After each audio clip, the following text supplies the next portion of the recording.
Terima kasih. Assalamualaikum warahmatullahi wabarakatuh. Karena ini saya menganggap penting sekali, Bapak-bapak hadirin semua yang saya hormati, mohon maaf saya tidak sebutkan satu persatu. Saya tadi karena judulnya adalah apa yang kita hadapi dan bagaimana solusinya ke depan, saya mencatat ada 10 masalah, ada 10 warisan yang kami akan terima dari rezim ini. Mau tidak mau itu harus kita terima. Ini jangan disamakan 10 firman Allah menghadapi Fir'aun. Jadi kalau Nabi Musa dulu menerima 10 firman Allah menghadapi Fir'aun, tapi ini kita menerima kira-kira 10 warisan yang siapapun presidennya akan menghadapi ini. Nah, saya mohon dibantu untuk diingatkan kepada semua. Pertama adalah, wahai penguasa, kau sudah membuat utang meroket. Kalau Bung Karno dulu membuat, Pak Harto dulu membuat utang itu hanya 0,047 triliun per hari. Pak Harto Pak SBY 0,37 triliun per hari. Pak Jokowi itu 1,7 triliun per hari.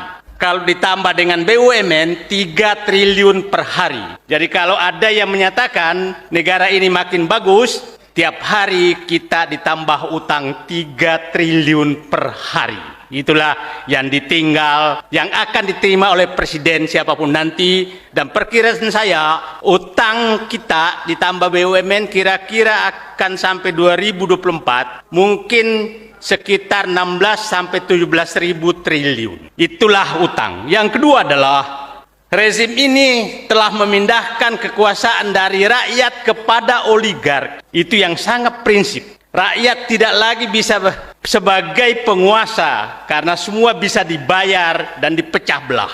Jadi tadi utang, yang kedua penyerahan kekuasaan dari rakyat kepada oligarki, dan yang ketiga adalah korupsi, kolusi, dan nepotisme. Tidak tanggung-tanggung kalau Pak Harto 30 tahun baru berani memunculkan anaknya sebagai calon menteri. Kalau ini hanya 3 tahun sudah muncul anak dan menantu. Hebat. Jadi memang kolusi, nepotisme maju dengan pesat. Yang keempat adalah infrastruktur yang mangkrak dan tidak layak. Itu kita akan terima sebagai warisan yang sangat berat. Tidak mangkrak dan tidak layak itu akan banyak sekali terjadi. Bandara, jalan tol, pelabuhan, dan lain-lain akan kita terima dan kita akan menyicil utang tersebut. Kita sudah merasakan dengan kereta api cepat, maka harga tiket kereta semua naik. Dan itu juga akan terjadi di tempat-tempat lain, nanti akan naik semua karena beban utang yang sangat besar. Ya, beban daripada infrastruktur yang mangkrak itu, karena setiap mangkrak maka dibebankan ke yang lain. Yang kelima adalah hancurnya kohesivitas sosial. Tadi yang dipecah belah selalu adalah umat Islam. Dan itu sedang dihancurkan. Siapapun yang tidak menjilat penguasa, maka dicap radikal, kadrun, teroris. Itulah cap yang diberikan kepada orang-orang bukan penjilat. Mungkin saja nanti yang rombongan tadi yang datang dari Sumatera, dari Jakarta ke sini, yang menemani Pak Gatot, ini istilah saya rombongan manusia-manusia bernyali. Datang ke Sumatera Barat, mungkin saja pulang bahwa inilah rombongan manusia kadrun. Itu pasti diberikan oleh mereka. Tapi nggak apa-apa, kita terima saja gelar-gelar itu. Tapi saya menyatakan, rombongan Pak Gatot yang dikomandani Pak Batiar Hamzah adalah rombongan manusia-manusia bernyali untuk ketemu orang-orang yang mendirikan NKRI ini di Sumatera Barat.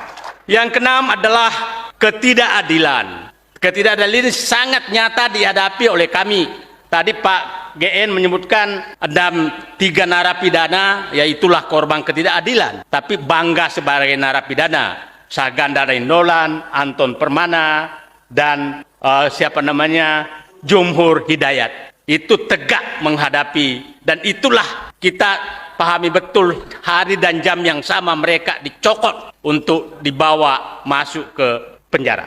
Tapi insya Allah suatu saat orang ini akan tampil sebagai penyelamat NKRI. Ketujuh adalah kemiskinan. Kita miskin betul di mana-mana. Nah, angka kemiskinan naik tapi utang bertambah. Terus uang itu kemana?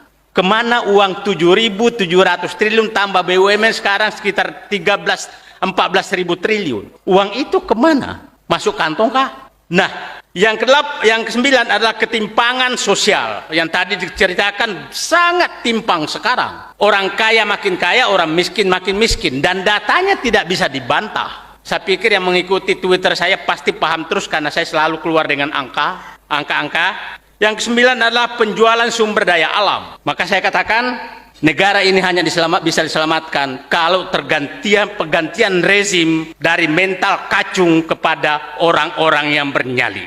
Itu saya pikir yang kita harus tanamkan selain kebersamaan. Saatnya mental kacung menyerahkan kekuasaan ini untuk menyelamatkan negeri ini kepada manusia-manusia bernyali yang berhasil, yang punya semangat dan tidak takut menghadapi para cukong-cukong kekuasaan yang membungkus diri sebagai mentor pada politisi-politisi tertentu. Itu saya pikir yang perlu kita rumuskan nanti.